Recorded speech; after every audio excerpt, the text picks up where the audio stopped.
uma história antiga, porém extremamente ilustrativa, de uma águia que foi criada junto com as galinhas.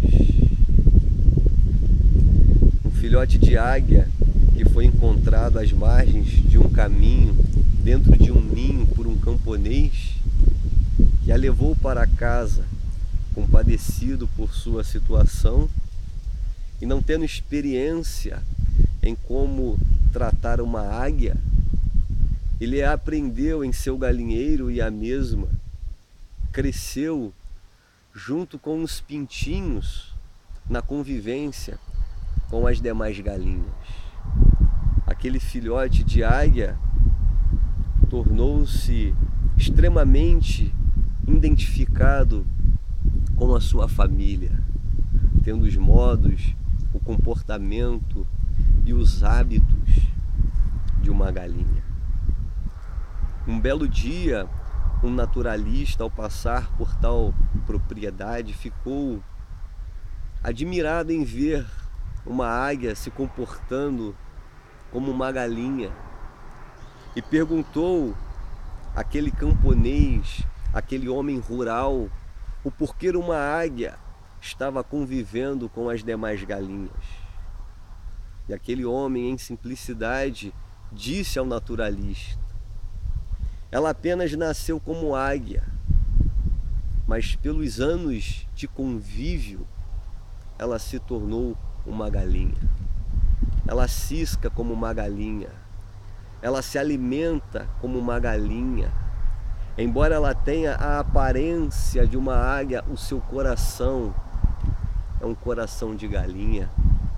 O naturalista ficou perplexo com tais palavras, porém não concordou com a mesma, e disse ao camponês: embora ela atualmente se pareça com uma galinha, a sua natureza, a sua essência permanece sendo de uma águia. O camponês diz: é impossível que esta águia-galinha possa retornar às suas origens. E aquele naturalista lançou um desafio. E o camponês permitiu que ele tentasse fazer com que aquela ave lembrasse de sua verdadeira natureza. O naturalista pegou aquela águia e tentou lançá-la ao ar, na perspectiva de que ela voasse, porém ela apenas plainou e retornou ao solo. E ele tentou isso várias vezes, porém de modo infrutífero. No dia seguinte, ele foi para um lugar um pouco mais elevado e tentou novamente despertar esta natureza até então adormecida nesta ave. Porém, sempre que ele a lançava ao ar, ela do alto tinha a visão de seu galinheiro, de sua casa paterna, e retornava ao convívio dos seus familiares. Retornava à terra e nela ciscava. E ele tentou isso por diversas vezes. Porém, no terceiro dia, o naturalista subiu uma montanha, longe daquele ambiente que a ave estava familiarizada. E naquele amanhecer, algo extraordinário ocorrera. No alto daquela montanha, o naturalista, com a águia em seu colo, posicionou-a em direção ao sol que nascia, e os raios matinais penetraram em seus olhos, e algo extraordinário ocorrera em seu interior, como que aquela luminosidade despertasse uma natureza até então adormecida. Os seus olhos se iluminaram.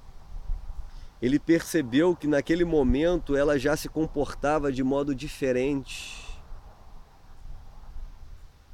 E quando ele a lançou ao ar, aquela águia alçou o voo rumo ao infinito. Piou como uma águia de sua espécie. Se comportou em conformidade com a sua essência, com a sua natureza. Naquele momento, todo o invólucro de galinha se desfez. Todo o resíduo do galinheiro foi deixado. E aquela chama, até então apagada, reacendeu, lhe permitindo ser quem ela era. Essa história narrada por Leonardo Boff em seu livro A Águia e a Galinha, que segundo ele tem a sua origem em Gana, ela possui as suas variáveis em diversas tradições ao redor do mundo. Por exemplo, Buda sempre se referia a uma história semelhante, porém com outra tonalidade, de uma leoa que, grávida, saltou de uma colina a outra, e quando ela fez este salto, o filhote nasceu e caiu em meio a um rebanho de ovelhas. E aquele filhote foi criado junto com as ovelhas. Apenas se distinguia na aparência, no pórtico, pois ele se tornou maior que os seus irmãos. Porém, ele era vegetariano e o seu comportamento não era distinto em nada. Um belo dia, um leão faminto, ao visualizar aquele rebanho, ficou estupefato ao ver alguém da sua espécie com um comportamento de ovelha.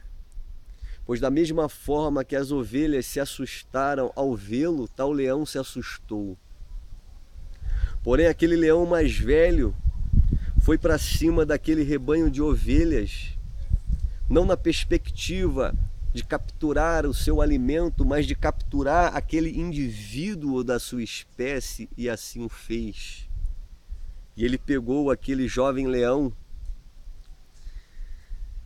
e o levou consigo às margens de um rio. Aquele leão, muito assustado, pois até então pensara ser uma ovelha, pensou que seria um alimento, porém aquele leão levou ele para as margens de um lago sereno, aonde ele pudesse ver a sua imagem refletida. E quando aquele jovem leão olhou nas águas a sua imagem, pela primeira vez, ele soltou um rugido que estremeceu todo o vale. O velho leão disse para ele: agora a escolha é sua. Desejarás ser quem és ou retornarás a ser uma ovelha? O jovem leão olhou para ele agradecido e disse: muito obrigado. Eu havia me esquecido quem eu era. Buda sempre mencionava essa ilustração para falar acerca da lembrança correta. Que lembrança é esta? É a lembrança de si mesmo. O homem está ocupado, mentalmente falando, com muitas lembranças, porém são poucos os que lembram de si. Pois quando esta lembrança ocorre, algo extraordinário acontece. Quando um Siddhartha se lembra de si, ele se torna um Buda. Quando um Jesus se lembra de si, ele se torna um Cristo. Quando um Mohamed se lembra de si, ele se torna um Al-Mustafa, o profeta.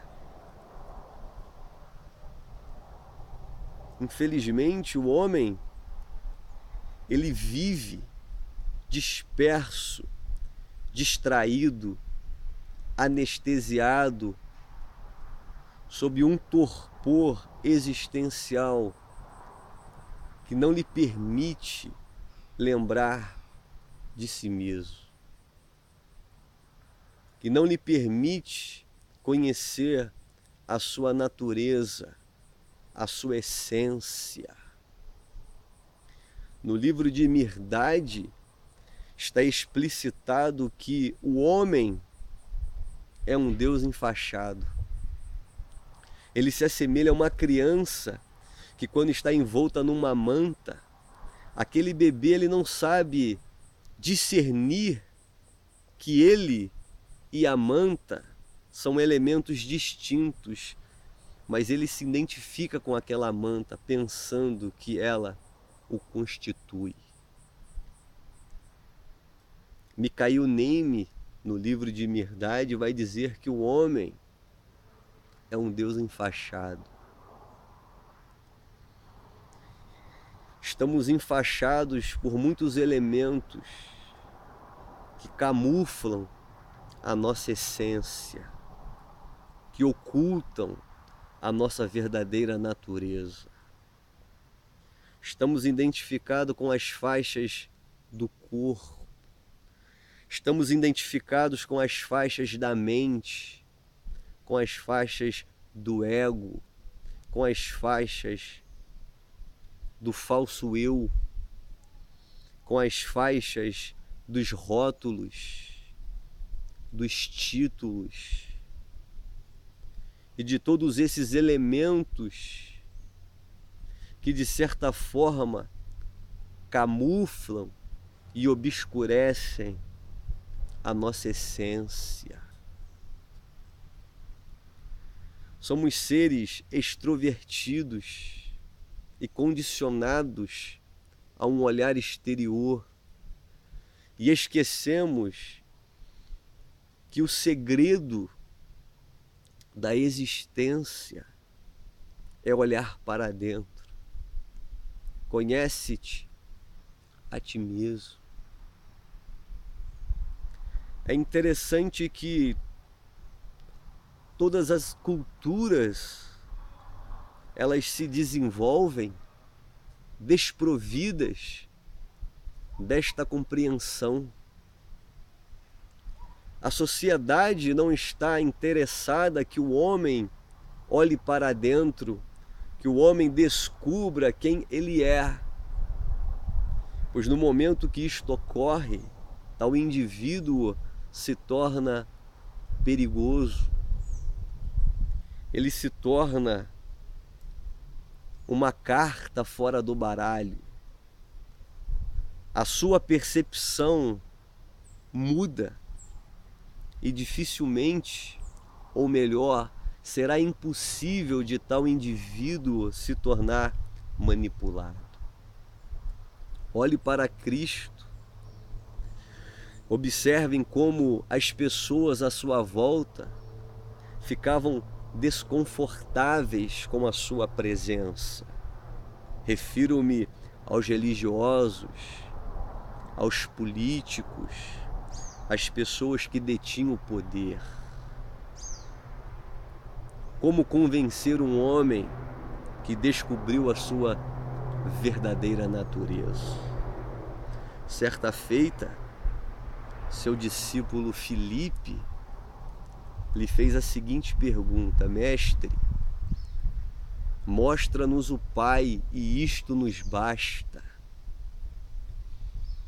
Jesus respondeu: Filipe, há quanto tempo estou convosco e não me tens conhecido? Quem vê a mim, vê o Pai. Como dizes tu, mostra-nos o Pai. Ele descobriu o divino nele mesmo. O Pai e ele não eram indivíduos distantes um do outro, mas eram a mesma pessoa. Um homem como Mansur, que diz: eu sou a verdade, não está falando da boca para fora superficialmente, ele está falando da consciência crística que nele habita.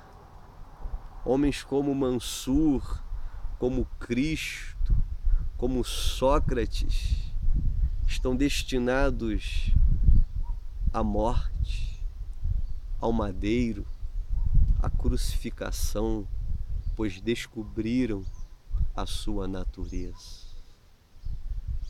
É por isso que o profeta Jeremias, certa feita, disse: não se glorie o homem na sua riqueza, não se glorie na sua força ou em sua sabedoria, mas aquele que gloriar-se, glorie-se nisto, em me conhecer.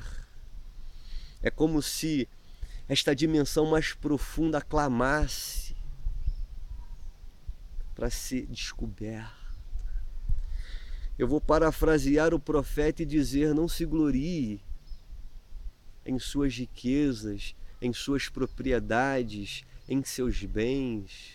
Não se glorie com a sua fama, com a visibilidade, com os aplausos e com toda essa fantasia do sucesso. Não se glorie com os seus conhecimentos herdados, adquiridos. Não se glorie, caso você for um hedonista, com a multiplicidade de prazeres até então experienciados. Mas aquele que se gloriar, glorie-se unicamente nisto, em se autoconhecer. Pois aquele que se autoconhece descobre o eterno, o ilimitado, o inominável, o mistério dos mistérios em si mesmo. E quando este fenômeno ocorre, você experiencia um novo nascimento. Lembre-se de si mesmo e serás um bem-aventurado. Descubra quem você é e serás plenamente realizado. Até o nosso próximo encontro. Que o Eterno nos abençoe.